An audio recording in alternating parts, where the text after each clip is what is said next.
Okay, good morning again. I think we will start the program, so the European Bumblebee Conference 2021. I'm Vincent Kalkman. I will be your chair today. This is the program of today. We have 5 presentations and in total 6 short presentations of posters.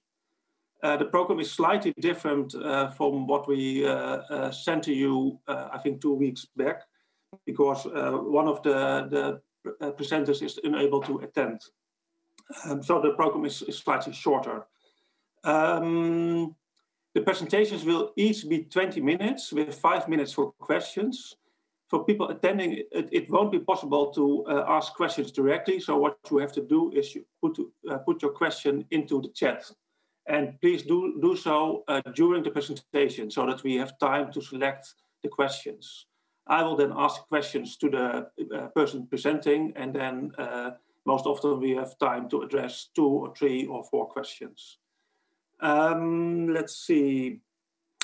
I think we will start with the program in 1 or 2 minutes. But one thing it's good to know is that all the presentations will be available after the meeting and will be put on internet, and you will receive a link where you can download them and also where you can download the poster presentations. So I think we're ready to start the meeting. There will be a coffee break for only 10 minutes at 11 o'clock. Then I will stop sharing my screen and I will ask Johan to share a screen. And Johan will present us and tell us something about the Dutch monitoring scheme of bumblebees. Johan. Yes, good morning. My name is Johan van het Bosch. I don't know if I only see Vincent on the screen, not myself. I work at EIS, European Invertebrate Survey, and I will start sharing my screen. Let me see.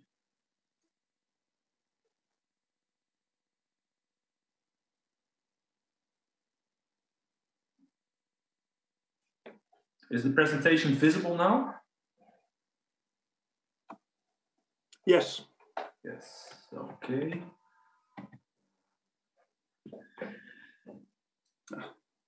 And is it still visible now? I think you have the same problem we had last week, that it says that there's a window still open somewhere in your on your laptop, which is on front of the screen. It's now gone. So okay, that happens when I open my my notes to the presentation.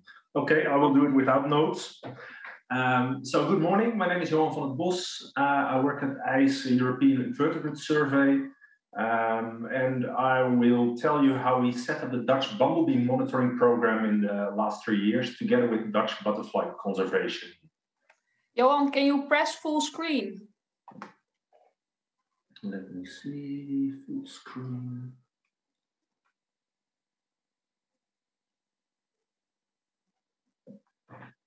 Yes, that's better. So how did we get started? Like everyone, in the last couple of years, we got reports of insect decline, massive insect decline. And we started wondering if the same was going on in the Netherlands and how we could find out if this was going on. We were especially interested in pollinators like bumblebees and wild bees, but also hoverflies. And we started looking into the data that we have to see what we could do with these data. We have a lot of data. We have our national database, Flora and Fauna, where most people who collect data on insects and other animals and plants enter the data. But we also have citizen science portals like waarneming.nl, where there are enormous amounts of observers who enter the data.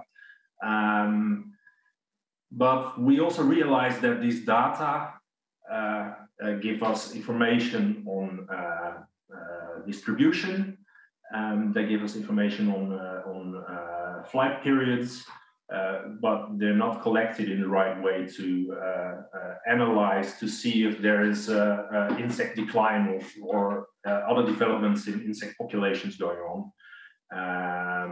So this is not suitable. And actually, if you look at the graph at the bottom of the page, you can see that for this Bumblebee Bombus pretorum, the number of observations have actually risen enormously in recent years. This is basically because many more people have started looking at bumblebees and other bees, and because of improved identification information and tools like digital photography and using artificial intelligence for ID. We have also worked a little bit with people, volunteers monitoring wild bees, mainly in agricultural areas. But this is on such a small scale, and people are only identifying bees to the level of large bee, small bee, white-tipped bumblebee, etc. That in this way, it's also not really useful for us. And moreover, we have realized because of these initiatives that it's really hard to get large-scale information on distribution and population developments using these types of monitoring with volunteers who have to identify really a lot of insects and to species level. So we thought we had to look for something different. So we did not have the right data. So what we do need is standardized information on pollinator trends, long-term data based on collected in a standardized way over a long period of time. So we can get the information on distribution and abundance, and preferably for the whole country, so we can use these to identify population trends. And that was when we decided that Bumblebee monitoring would be very useful to us. They're large, they're quite conspicuous, they're likable, so we can also use them in communication. They're common in many habitats throughout the country. And we thought we could use people who would like to volunteer, would like to count bumblebees and thus collect data. We also thought that it would be good to focus on the common species, which are relatively easy to identify. Now, I know that bumblebees are not easy to identify, but we try to make it as easy as possible. How do we do this? So we started looking for examples. One of them is, of course, the Bee Walk from the Bumblebee Conservation Trust in the UK, which have been collecting data through volunteer monitoring in the last 10 years, I think. And but we also realized that we had another example here in the Netherlands, which was the Dutch butterfly monitoring scheme. Of course, this is not about bumblebees, but they have existed for a very long time, since 1990. They have at least 800 general routes or transects. They have a very good standardized method for doing this. And we thought this might also be applicable for bumblebees. So together with the Dutch butterfly conservation, we started looking into this. And we thought we could use the butterfly monitoring program to kickstart the Dutch bumblebee monitoring program. So we thought we could use their volunteer monitoring network to set up this bumblebee program. And we decided to ask the volunteers who counted butterflies, some already for 20, maybe 30 years, to ask if they would like to count bumblebees as well, on the same routes, more or less using the same methods. For that, of course, we also needed to train the volunteers for bumblebee identification, because many of them have a lot of experience in identifying and counting butterflies, but not so much for bumblebees. So what is this method that they used in the butterfly monitoring program? The volunteers count a transect of 350 to 1,000 meters, and that transect is divided into sections of 50 meters, and the bumblebees are counted per section of 50 meters. For the butterflies, of course, they just count all the butterflies per species. But because we thought for a lot of observers, they just started working with bumblebees and may have difficulty identifying them, we thought we could use two options. Option one is count the total number of bumblebees, which would also give us very useful information because we want to know about the development of populations of bumblebees. So we don't only have to look at the species, but the total number of bumblebees is also a parameter that we could use for our purposes. And the second option is to count the number per species. And this is actually only available for the people who have been trained and feel comfortable in identifying the bumblebee species, especially the 6 most common ones in the Netherlands, and the people who have some more experience. So for many people who could do this, they could start off counting the total number of bumblebees, and after maybe 1, maybe 2 years, they can start counting the numbers per species. So we also had to look if the way the butterflies were counted, if this is also useful for bumblebee counting. We already had the general impression that it would be, but we thought we should adjust some things, mainly because bumblebees fly at a little bit colder temperatures than butterflies. So the criteria might be a little bit wider than for butterflies. So where the butterflies are counted from the 1st of April to the 30th of September, the bumblebees can already be counted from March. This is similar to the period in which the bumblebees are counted in the bee walk. The butterflies are counted once per week, and we thought for us, bumblebee counting once per month at least would be enough. And this is also similar to the bee walk. Also because bumblebees can fly at a little bit cooler weather, maybe a little bit earlier and later in the day, instead of counting between 10 and 5, they can count between 9 and 6. And the temperature range is also a little bit different, starting lower at 10 degrees, and but better not count above 25 degrees because bees can get less active when it gets hot in the day. So how do they count?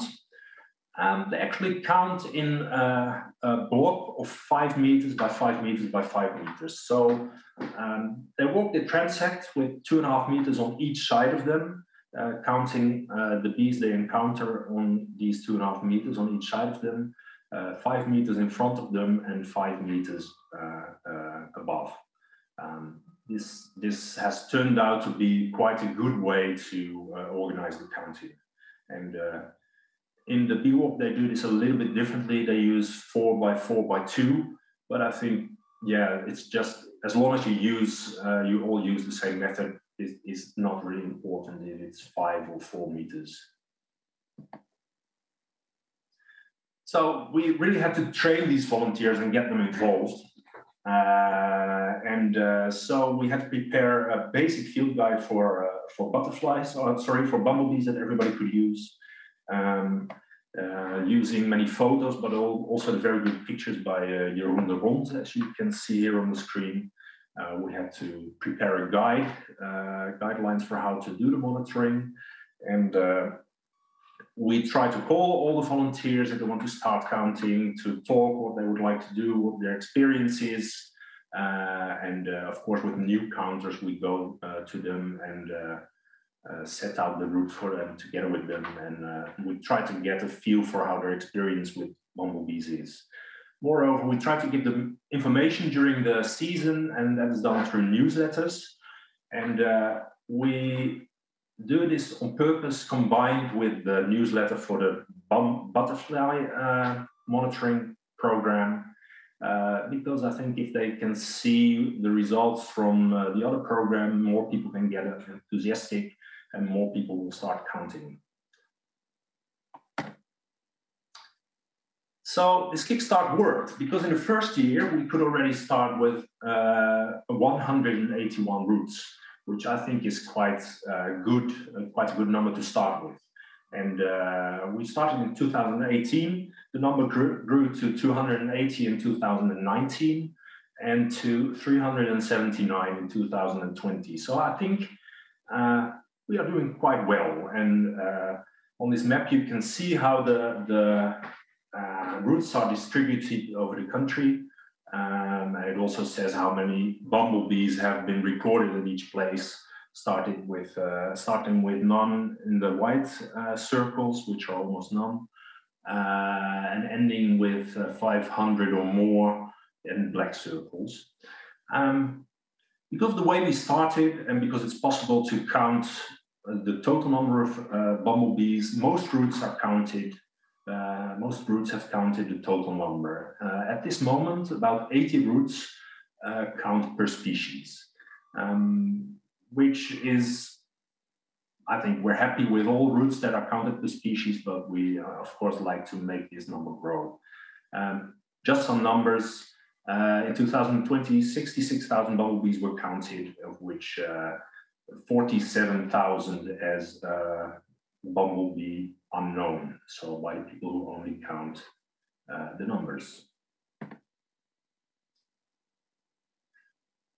So what are the results and what can we do with them?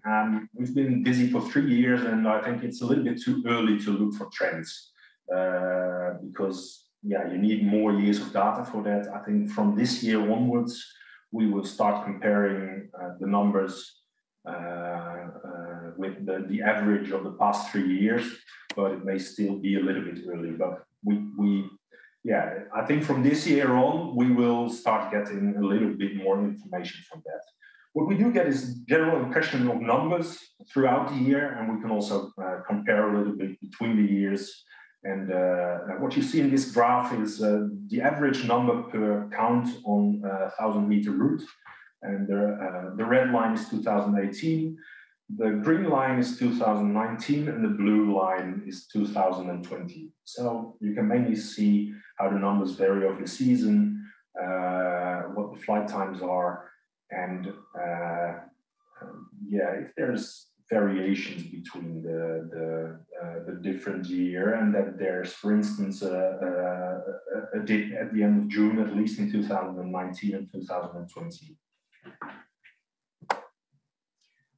So just to have a look at the average results, as we should expect, Bombus pascorum, terrestris, and lapidarius are the most common bumblebees counted on the routes. Pascorum at almost 91, at least 91%, and the other ones a little bit lower. But as you can see also in this graph, we distinguish between terrestris complex and terrestris, which of course we should all count as the terrestris complex or aggregate. So I think we here have to improve the way our volunteers enter the data into the system. And so it may turn out that this is actually the most common bumblebee on the routes. Lower scores for pratorum, hortorum, and hypnorum, as you can see in this graph. So just to have a look at some individual species, this is Bombus lapidarius. The main thing you can see from the current graph is that the numbers rise in July, coinciding, I assume, with the number of males that start flying. Bombus pratorum, especially in the beginning of the season, as it is the early bumblebee, and let's see how it goes on next year. I see some peaks later in the season, of which I don't know if they are based on misidentification or if they are real. That's something we should also look into. and Bombus hortorum, which turns out to be the least common of the common bumblebees on these routes. And they are only recorded on a low number of routes and in quite low numbers. We don't, of course, based on these 3 years, we don't know if this means something, but I think this is something that we should keep looking into in the next couple of years. So, wishes and improvement. After these 3 years, of course, we look how we can improve things. And of course, we'd like to get more Bumblebee monitoring routes. The more, the better. And as you can see on the map, there are still some areas where that are quite empty for routes. So we especially need more routes in the north and the south of the Netherlands. One other thing, if we start improving the network, is that I would like to have more routes in agricultural areas. Of course, if we gain more data over the years, it would be nice if we could distinguish between agricultural areas, urban areas and natural areas, and see if there are differences between the different types of areas. So there's much more. Especially we need more volunteers counting bumblebees to species. At the moment, I think it's about 20% of the routes. I think in the end, we should want at least 50 to 75%. I think 100%, yeah, that would be ideal, but maybe near to impossible. So we should give more training, better training, and I think also we should develop better online courses. Last year, of course, we had the start of the COVID crisis. All our courses were cancelled, and this year we will start with online courses, and we will see where it gets us. Yeah, but that's something that we should improve. What is a good development is also that many more people start applying to walk a bumblebee route who don't have a butterfly route yet. And often they are people that have more experience with identifying bumblebees. So I think this will help to grow our numbers. I think also we should improve the validation of the species identification. We already saw the small peaks at Bombus hortorum, but I think we should also look at the rarer and more difficult to identify species. Of course, the focus is mainly on the 6 most common species, but I think for cuckoo bees and for rare species like Bombus muscorum or Bombus humilis, it's good to have a look. We can install a system that people have to send in a photo if they have found one, so we have more view on if the validation is correct or not. And as I said, from this year onwards, I think we should be working on the trends analysis, but we also have to look at what trends are we going to look for. Are we going to look for the totals? Do we already have enough data to look at the individual species? Should we develop something especially for the queens that fly early or maybe later in the year? So we have to develop that. And of course, we will also look at how the bee walk is doing those kinds of things. So in a nutshell, this was what we have been doing in the last 3 years. And for now, I would like to thank you all for listening. And I'd like to thank my colleagues from EIS Naturalis and from the Dutch Butterfly Conservation, and most of all the volunteers counting the bumblebees. Okay, thank you, Johan. There are several questions, so I will try to select them. One of the questions is by Eric Mailleux, and the question is, how are the transects selected? At this moment, the transects, most of the transects are already a butterfly transect. So the transect mainly selected if a butterfly counter says, hello, I'd like to count bumblebees too.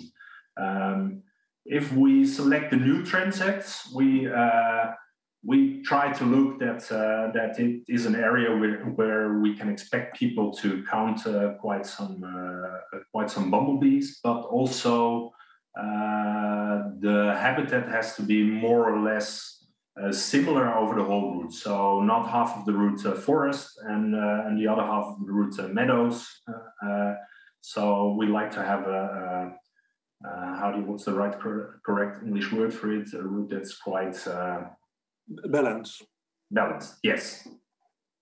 I don't know if that's an answer to the question, but I think so. Yes, I think so. Yes, thank you. So another question is by Andreas Kohler, and he mentioned that many species of bumblebees can already be seen being active early morning and late in the evening. And I assume that when you have very hot summers, then maybe bumblebees won't be active during the day, but will be active 7 o'clock in the morning or 8 o'clock in the evening. So will that impact the counts? Yes, of course, that will impact the counts, but that's also why we don't only have guidelines for the times between which people should count, but also for the temperatures. If it's really hot days, then we advise people to count a little bit earlier or later in the day, or if it's a really hot day, just skip that day and go to another one. Okay, thank you. Yeah, there's a more or less similar question by Jill Prince. The question is there any link between time of sampling and the species seen? So probably the time of day is meant. Is that information present in the data? No, at this moment there's not such information present. Okay. No. Then there's a question of Jacob Visser from the Antwerp University. How do you account for double countings during the syntax counts? As a matter of fact, I received one of a similar question from a new counter last week, and I realized that we did not really have a good system in place for that. What he asked was, if a bumblebee flies from section 1 to section 2, while you walk from section 1 to section 2, do you also count it in the second section? And I didn't really know, but as in the butterfly counting, they count them in both sections. I suggested him that we should count it in both, but I think it's something we should look into a little bit more. Okay, and then thank you. And then the last question. So, in the data from the past 2 years, is it already possible to see the impact of heat stress on some species? I think at this moment it's a little bit too early to say that. When we looked at the second year, the numbers were for most species were quite lower than in the first year. So we thought that may have been an effect of heat stress. The numbers last year were higher again, so I don't know if we can really say that. I think not. Another thing that's visible is that there's a dip at the end of June, beginning of July. I don't know yet if that is usual, or if that could be a result of changing weather or heat, etc. So I think the answer at this moment should be no, but there are a number of things that we could look into. Okay, thank you. I do look forward to see the results in a few years' time, to see what's happening really with the bumblebees in the Netherlands. Thank you. Okay, Then thank you. I think